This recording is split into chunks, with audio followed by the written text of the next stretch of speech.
আসসালামু আলাইকুম, আশা করি সবাই ভালো আছেন। গিফট আনবক্সিং ভিডিও পার্ট 3-তে এবার আপনারা দেখবেন নেক্সট গিফটগুলো। তো এটা হচ্ছে একটা টি শার্ট, আমার খুব কাছের একজন মানুষ, প্রিয় সাইফুল ভাই, তিনি এই গিফটগুলো করছেন। টি শার্ট এবং একটা প্যান্ট, দুইটা কালারই আমার খুব পছন্দ, এবং সাথে একটা পারফিউম, অসাধারণ একটা পারফিউম। এই পারফিউমটার যে বক্সটা, মানে এটা এত সুন্দর দেখা যায়, তো আসলে ভিডিওতে খুব সেরকম বোঝা যাচ্ছে না।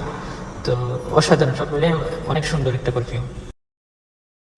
এখন যে গিফটটা দেখবেন সেটা হচ্ছে আমাদের এক বড় ভাইয়ের দেওয়া গিফট। তো এটা হচ্ছে একটা পাঞ্জাবি, আমার খুবই পছন্দের একটা কালার। তো আজ এই পর্যন্তই। বাকি আরো অনেক গিফট আছে, সেগুলো দেখার জন্য অবশ্যই দেখতে হবে আমাদের নেক্সট ভিডিও। সে পর্যন্ত সবাই ভালো থাকবেন।